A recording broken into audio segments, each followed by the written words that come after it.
Good evening. I would like to speak about a very interesting topic for a few minutes. When I speak to people over the years in lectures and seminars, through emails, telephone calls, I always find the same thing repeat.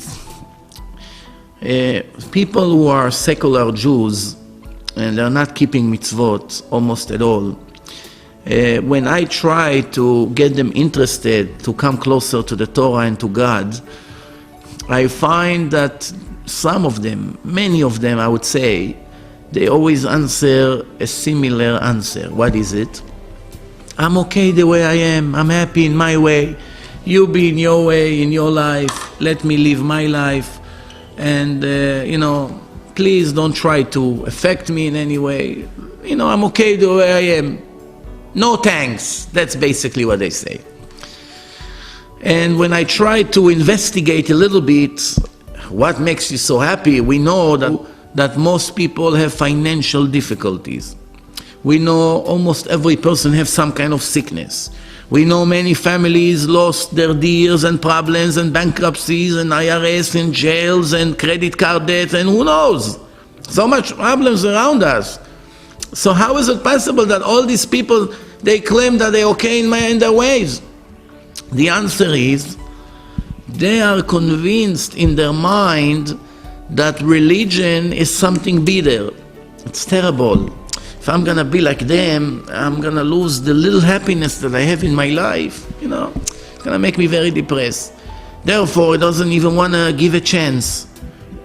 He's not even interested. Some people, they are so close-minded, they don't even want to listen to one lecture. You give them a CD, they don't listen. Hard to believe. Why don't you try, give half an hour of your time? Maybe it will wake you up and maybe it's going to be a beginning of something. What do you have to lose, really?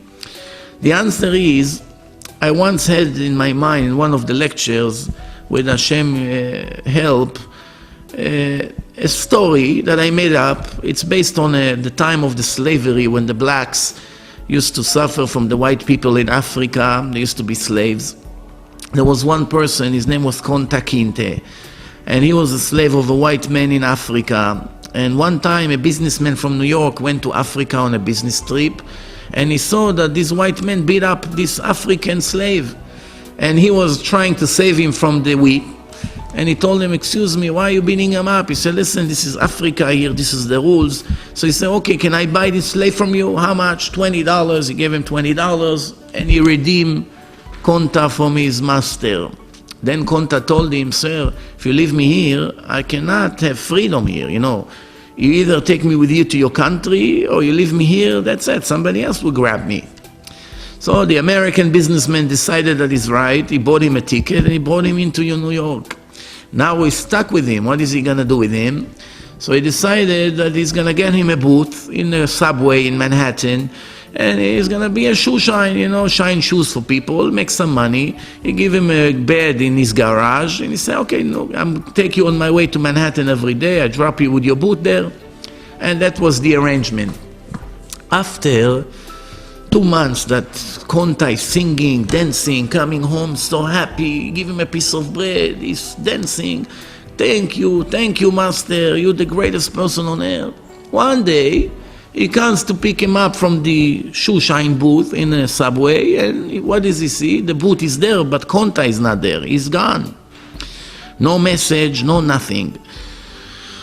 He was looking all over for him. He got very nervous. Maybe something happened. He couldn't find him. 6 months down the road, 6 months later, one day he crossed the street in Park Avenue and he see a beautiful limo. Apparently what happened, one rich businessman came and he saw that while Konta is shining his shoe, he's very happy, dancing, whistling. So the rich man asked him, excuse me, sir, what makes you so happy? You work in the most miserable job on earth. What kind of job is this? You're making few dollars, you shine people's shoes, and you're happier than me? It's impossible. I started to tell him, listen, if you only knew where I was 3-4 months ago, you would understand why I'm so happy. The guy told him, wait until I hire you and you're going to be my driver. You'll be a lot happier than this.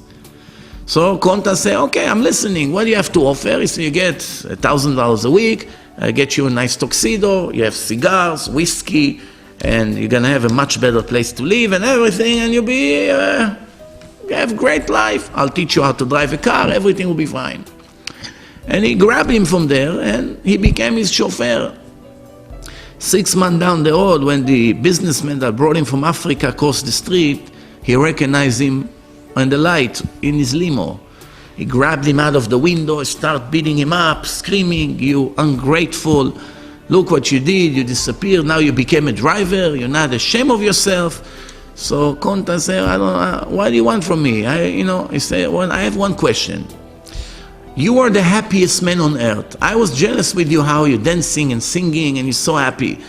Why all of a sudden you left this happiness to go somewhere else?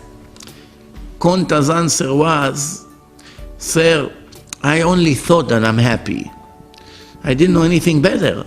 Now when I became a driver in such a fancy car and I have hours to myself, my businessman is going on meetings, I sit, I listen to music, I eat well, I live in a beautiful place, look at my clothes, my cigars. You want to compare this to shine shoes? You took advantage on me. What kind of job you gave me? So that's it. That's the mashal. That's the story. What comes out of it? This is us. When you don't know what Judaism is, from the outside it may look bad and, frightening. But really when you start digging inside and revealing the truth, it cannot be bad. You know why? Because our Creator made it. He made us, He made our soul, and He told us the greatest thing for you in life is this. This is my Torah, this is my truth, this is a ticket for life of eternity. However, since you never learn it, you don't know what it is, you think it's bad. The Torah says, Ta'amu ki tov Hashem. Taste, get used to it, and you will realize that God is the greatness. The Torah is the sweetest thing on earth. If you don't try, you'll never know. Those people who are telling me I'm happy in my way, it's only because they don't know what they're losing, they're missing.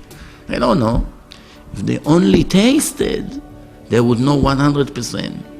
And obviously those Baalei Tshuva, all these Jews who made repentance and started to learn Torah and changed many things in their life, when they look back how they used to be, they are ashamed.